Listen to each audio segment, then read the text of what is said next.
Le DAF Fresh Morning, c'est 104.5 tonnes de bonne humeur. Tous les matins sur Urban FM, la meilleure radio de la capitale. Vous êtes sur les 104.5 Urban FM, la station urbaine, et vous écoutez le DAF Fresh Morning, le réveil matinal, le plus de la capitale, sur la radio, la plus de la capitale. Aujourd'hui, on reçoit M. Okalas Osamu Dieudonné, il est conseiller technique principal du projet IPSA. Et on a le chef au miel qui est avec nous dans le studio des 104.5. M. Osami, bonjour. Bonjour, monsieur Lafrèche. Merci d'avoir accepté notre invitation. Bien, Vous c'est êtes moi. conseiller technique principal du projet IPSA. Oui, tout à fait. C'est quoi exactement ce projet? Alors, le projet IPSA, c'est un projet qui est financé par le fonds dit IPSA, qui est mis pour Inde, Brésil, Afrique du Sud. Et donc, c'est un projet pilote avec le partenariat du ministère de l'Agriculture et du ministère Donc, des... il y a le projet et il y a le fond. Oui, le projet, le projet porte le nom du fonds. D'accord, voilà. Le projet porte le nom du fonds, ce sont des pays amis, donc ils nous font la gentillesse dans le cadre de la coopération sud-sud, donc d'accompagner le gouvernement gabonais à travers le ministère de l'Agriculture, le ministère du Commerce et des petites et moyennes entreprises. C'est grosso modo le ministère de l'Entrepreneuriat. D'accord, vous êtes focalisé sur le manioc. Nous sommes focalisés sur le manioc. Voilà, donc, pourquoi le manioc? Parce que vous savez que plus de 80%, et là je suis gentil, de la population gabonaise, en tout cas, consomme ou cultive le manioc. 90, on va dire. Voilà, 90. Pour ne pas dire 100. Hein. Oui, pour ne pas dire voilà, 100. donc, en tout cas, tout le monde touche quasiment le manioc. Et le manioc est cette culture et qui est considérée un peu comme du cochon dans l'élevage. C'est-à-dire que tout est bon dans le manioc. Du tubercule à la feuille en passant par la tige. Et donc, investir dans le manioc ou accompagner la chaîne de valeur du manioc, c'est être sûr d'impacter tout le monde, en fait, d'être inclusif, que ce soit en milieu urbain et en milieu rural. Quel est l'objectif de cet investissement? Industrialiser le secteur, distribuer, le rendre plus accessible. C'est quoi exactement que vous visez? Alors, donc je dois rappeler que le projet il est quand même coordonné par le PNUD, donc le programme des Nations Unies pour le développement. Alors, pourquoi on fait ça? Parce que la plupart des projets qui ont été exécutés dans notre pays, dans le secteur agricole, se sont toujours focalisés sur les phases amont, c'est-à-dire la partie production. Et vous connaissez très bien les problèmes contemporains qu'on a, hein, c'est-à-dire le problème de chômage, le problème de coût de la vie, l'environnement, etc. Et dans le secteur agricole, la viabilité donc, des chaînes de valeur ou des filières repose essentiellement sur leur capacité d'innovation, mais également aussi d'organisation. Oui. Et donc, un tel projet, c'est de dire que plutôt que de regarder que la partie amont, donc production, on va aussi regarder ce qui drive justement la production. Oui. Et ce qui drive la production, c'est le marché. Et le marché, il est géré, on va dire, il est cadencé par la capacité de transformation des produits issus justement de la production. Et donc le projet, ça c'est de dire, il y a des problèmes de la jeunesse dans le pays, il y a des problèmes de chômage, et il y a des problèmes du coût de la vie. En même temps, on a une culture, donc une filière qui est porteur donc, de potentiel. Qui est dans l'espace. Hein. Quand je dis l'espace, c'est que sur tout le territoire. Et cette culture-là, c'est le manioc. Et donc, on va regarder cette culture, on va essayer de la structurer. Par ici, on va la structurer, on va l'organiser de manière à permettre justement d'avoir un contrôle sur tous les moyens de la chaîne de valeur. D'accord. Et ça sera comme pour effet, justement, la revitalisation de la filière, donc la création donc, des champions, puis c'est ça l'objectif final, hein, mais également aussi la création des valeurs et donc la contribution à la réduction du problème de chômage. Mais c'était peut-être pas vu de cette manière, mais le manioc, il existe depuis chez nous. Il arrive à être distribué, il arrive à circuler dans le pays, il arrive à arriver dans les maisons.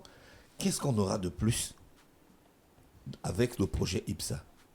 Alors, ce qu'on aura de plus, ce n'est pas qu'on aura un autre manioc. Oui, c'est ça en fait. C'est le même manioc qu'il y a là depuis des décennies. C'est le même manioc en termes de matière, en termes de produits. Mais on aura un manioc différent en termes de contrôle qualitatif, mais de disponibilité et constant sur le marché. Et ça, ce n'est pas parce que le manioc, parce qu'il y a des acteurs qui sont organisés. Par exemple, là, on a le chef au miel. Bien sûr, qu'on aura tout à l'heure. Et voilà, qui sont là, qui subliment ce produit-là.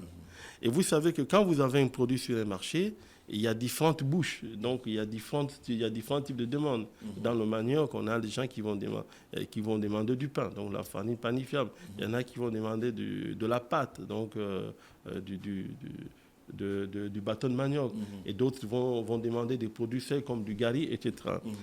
Mais pour que tout ceci soit périn et soit, soit fiable et stable en termes non seulement nutritifs, mais également aussi en termes économiques, donc des coûts, etc., il faudrait que les acteurs qui contribuent à la production de ces produits-là soient à un moment donné interconnectés, et ça c'est le rôle de la chaîne de valeur, avec des règles bien précises. Celui qui a besoin de la farine a besoin d'un manioc d'une certaine qualité, donc une farine qui a qualité constante, quantité constante, pour avoir toujours du pain qui lui soit aussi à qualité et c'est un projet qui va concerner toutes les provinces, ou bien vous avez identifié où il y a le plus de producteurs?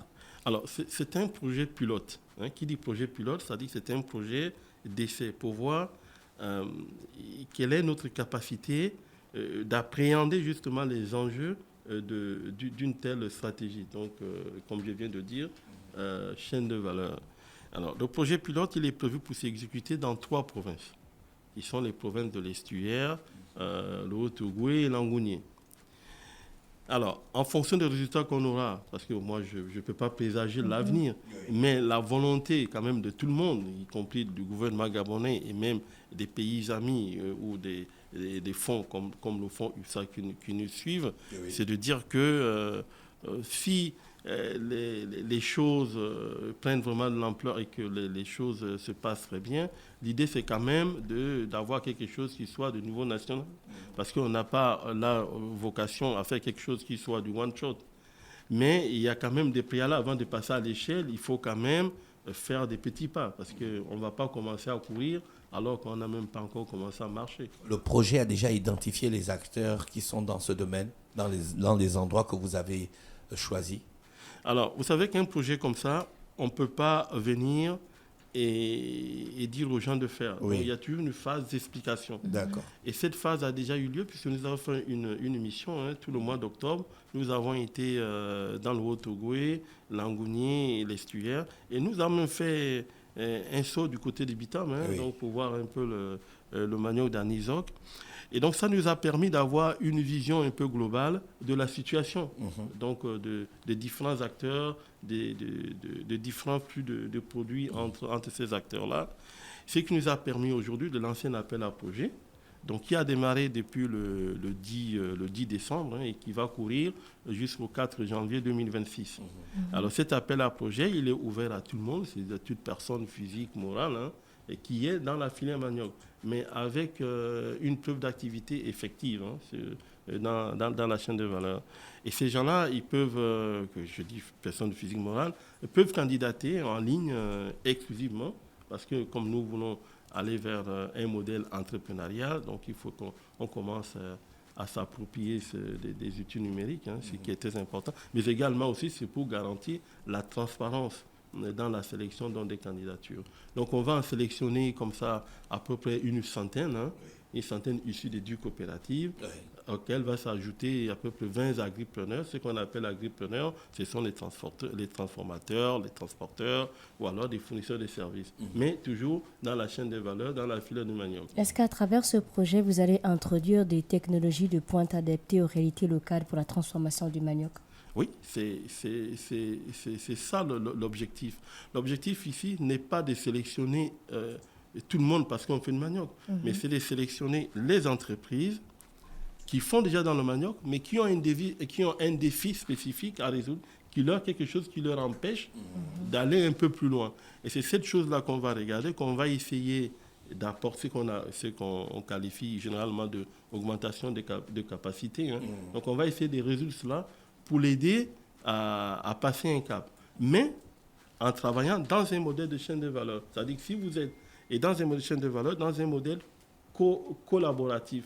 Si vous êtes un agriculteur individuel, ça ne nous intéresse pas trop. Ce qu'on aimerait, c'est que vous travaillez en coopérative, donc en groupe. Si vous êtes un industriel, une entreprise, c'est très bien, mais il faudrait quand même vous inscrire dans une démarche un business, dans une démarche contractuelle avec les autres mains de la chaîne des valeurs. Et là, effectivement, il y a des formations qui sont prévues. Et ces formations, il y a des formations techniques qui vont être faites par un partenaire sud-africain qui s'appelle ARC. Et donc, il viendra ici pour faire 2 types de formations. Il y a des formations des acteurs, mais également aussi des formations de formateurs. Donc, 30 agents du ministère de l'Agriculture qui vont être formés pour que plus tard, ils puissent continuer à diffuser la bonne parole. À côté de cela, nous allons créer aussi des espaces PME, donc un à l'Estuaire, un dans le Haut-Ogooué et un dans l'Angounié. Ces espaces PME sont un peu comme des espèces d'incubateurs plus, parce que c'est incubateur-accélérateur, parce que comme ce sont des entreprises existantes, l'objectif c'est de les accélérer, donc de les donner accès au marché et de les donner des rudiments techniques qui permettent de faciliter justement l'éclore sur nos marchés. Et les financements aussi. En termes de marketing.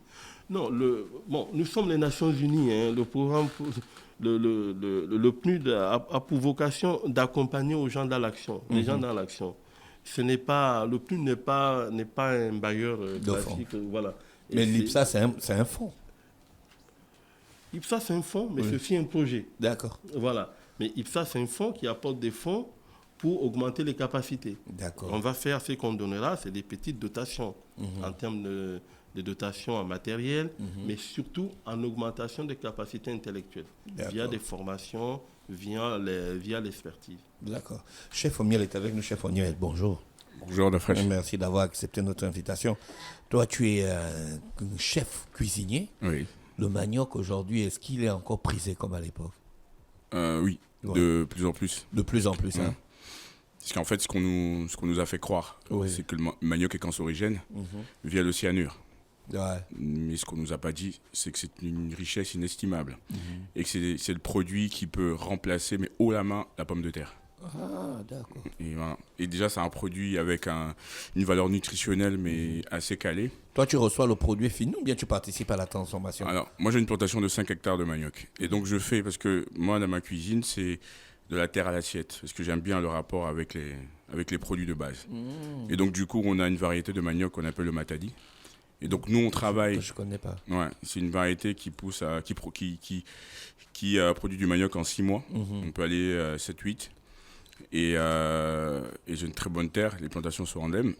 Mais ce qui est incroyable avec nous, ce qu'on fait, c'est qu'on va travailler la première peau du manioc, la deuxième peau.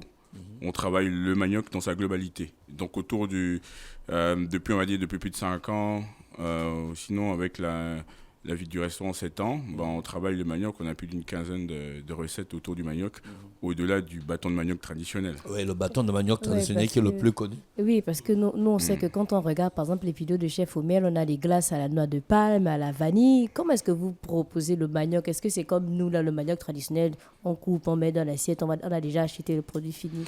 Alors, nous... Là, tu transformes. Hein. Non, il faut transformer. Est-ce qu'on en arrive, chef Omiel, on va trouver un autre manioc? Non, exactement. Tu as le manioc jaune. Le manioc jaune, c'est une variété, ça dépend. Oui, c'est une variété. Tu as d'abord vu la glace à la noix de palme à la vanille. Non, mais est-ce que tu as vu la glace au manioc? C'est ça, il faut déjà savoir. Mais tu vois, ce qu'on nous dit pas, ou ce qu'on nous a pas dit dans le manioc, c'est que le manioc, c'est... On n'a plus besoin de nous dire. L'un de ces aliments... Ouais, ok. Le manioc, la vérité. Le manioc, c'est un aliment complet, avec lequel la chance qu'on a, c'est que le manioc n'a pas de gluten. Et aujourd'hui, c'est la course au sans gluten. Et le manioc, en fait, il est panifiable. Nous, par exemple, au restaurant, on fait une glace à base de manioc, on fait de la chapelure à base de manioc, on fait du pain à base de manioc, on fait de la farine avec des épluchures de manioc, on fait un produit d'allumage avec la première peau du manioc. Et le manioc, c'est un produit riche qui a un taux de fibres élevé, qui facilite l'irritation du côlon, le transit intestinal. Donc, si on est constipé, recette simple et efficace, manger du manioc, ça permet de se libérer. Tu nous apprends beaucoup de choses. Tu participes à ce projet, le projet IPSA? Bon, Ou bien tu es juste... si Dieu le tu veut. amènes juste ton expertise en tant que chef. Si Dieu le veut, mon objectif, c'est d'accompagner. Oui. Et donc, j'ai été contacté pour ça. Parce que traditionnellement, ce qu'on connaît, c'est le bâton de manioc classique. Oui. Et nous, on a travaillé sur un livre de cuisine qui va sortir, un manuel scolaire qui va sortir dans, je pense, 2 semaines ou sinon moins, où on travaille le bâton de manioc dans sa globalité. Donc, on a un Isok, on a le manioc teke, on a Okunga, on a le manioc, manioc Nzewi également. Mais pourquoi c'est seulement ce qu'on appelle pourquoi c'est seulement ce qu'on appelle couramment le manioc? Les miens, ils ont Ipoti. Ipoti aussi. Je connais. Si. Pour nous, ils ont le timba. Oui. C'est aussi le manioc. C'est le manioc. Mais en fait, c'est différentes appellations qui diffèrent en fonction des recettes. D'accord. Et donc, nous, on a la première transformation de base du manioc classique selon nos ancêtres. Oui. Et nous, on a poussé plus loin. Oh, on s'est dit, OK, on est conscient que nos ancêtres sont peut-être, ou sinon, pas peut-être, ont été plus intelligents que nous, parce qu'on est au 21e siècle et le bâton des manioc n'a pas évolué. Et moi, en tant que chef cuisinier, je me dis, est-ce qu'on peut déconstruire les recettes, étudier la structure du produit, reconstruire afin d'en rehausser les saveurs? Et du coup, en faisant cette thématique, on s'est rendu compte que le manioc, mais c'est un produit incroyable qu'on peut avoir sur différentes facettes. Ouais. Et c'est justement ce sur quoi je compte accompagner le projet. Et franchement, c'est un produit sur lequel on peut faire bénéfice 100%. Par exemple, avec la purée de manioc, nous, on en fait des biscuits avec. D'accord. On peut faire un midon. Il y a beaucoup de choses qu'on fait avec le manioc. On peut faire, oui, beaucoup de choses. René Ruth, il y a DJ Fléau qui fait un truc avec le manioc. Exactement. Oui, avec du manioc avec des saucisses là-dedans. Avec la sauce. Après, on a aussi les trompe-œils du manioc avec le chef Omien. C'est quoi ça? Les trompe-œils. Qu'on appelle les beignets de Setekama. On a un beignet qui a une robe croustillante et un crémé à cœur. Parce que ça aussi, c'est quelque chose d'important à savoir. Le manioc, il est très croustillant. C'est-à-dire que petite recette simple. On veut faire, par exemple, on veut paner des ailes de poule ou du poulet. On ne veut pas se casser la tête. Dans une casserole, on met de l'huile chaude, on verse la farine de manioc dedans et on trempe nos ailes de poule, nos cuisses de poule. Et c'est pané. Et c'est pané. Comme par magie. Sinon, ce qu'on peut faire aussi, à une certaine température, on va saler et poivrer légèrement la farine de manioc. On trempe nos éléments dedans, que ce soit du poulet ou du poisson, quoi que ce soit. On fait frire et ça sort avec une croustillance qui surpasse de loin la chapelure de pain ou la chapelure japonaise qu'on appelle le panko. Parce que le manioc, il a une croustillance qui est non volatile. D'accord. Monsieur Okalas, comment faire pour participer au projet? Alors c'est très simple, pour participer au projet, il faut, comme je l'ai dit, il faut être en exercice, donc il faut disposer d'une pièce d'identité. Et quand je parle de pièce d'identité, c'est un permis de conduire, en fait tout document passeport, tout document qui permet de vous identifier formellement, mais d'attester également aussi de votre nationalité gabonaise. Il faut à côté de cela disposer d'au moins un des documents formels qui sont par exemple la fiche circuit, l'agrément technique ou la fiche de coopérative. Mais ce sont des ou, c'est-à-dire que ce ne sont pas des documents obligatoires puisque l'objectif c'est d'identifier les gens et d'en faire des entreprises, d'en faire des professionnels du manioc. Et si vous n'avez pas ces éléments-là, ou si vous les avez, tant mieux, il faut disposer aussi d'éléments de preuve d'activité. Ça, c'est très important. C'est-à-dire qu'il faut peut-être des factures. Vous avez des clients, ou alors ça peut être des attestations de formation, ou des événements, des choses dans ce genre. Et être localisé dans les 3 provinces qu'on a citées, c'est-à-dire les Suaires, Otougoué et Ngouni. Et une dernière condition, c'est de s'engager, en tout cas sur l'honneur, à participer aux activités du projet. Voilà, parce qu'on ne veut pas des gens qui viennent, une fois ils sont admis à participer au projet, et après ils ne participent plus ni aux formations, ni aux événements. Donc il faut mal s'engager, et surtout pour ceux qui sont individuels, dans le mois qui suit l'admission à l'accompagnement, de s'engager dans une interprofession, c'est-à-dire une coopérative, une union, une fédération. Et tout à l'heure, vous demandez au chef Onnier qu'est-ce qu'il peut faire. J'ai envie de lui dire que ce sont des gens comme lui dont le projet a besoin. Parce qu'on a besoin, vous savez, dans toute chose, il faut toujours des têtes de proue. Il faut toujours des exemples pour que les autres suivent. Parce que si tout le monde fait la même chose, voilà, il faut toujours quelque chose qui est un peu quelqu'un qui est différent pour qu'on puisse s'en inspirer. Quelle est la date limite de dépôt de candidature? Alors, c'est le 4 janvier 2026. Oui, ça a commencé le 10 décembre. Ça a commencé le 10 décembre. Et ça finit le 4 janvier. Et ça finit le 4 janvier. D'accord. Monsieur Ocalas et monsieur chef au miel, on vous remercie d'avoir accepté notre invitation. C'est nous, merci beaucoup. On vous souhaite de passer une bonne journée à l'écoute des programmes d'Urban FM. Merci, merci. Le DAF Fresh Morning, c'est 104.5 tonnes de bonne humeur. Tous les matins sur Urban FM, la meilleure radio de la capitale.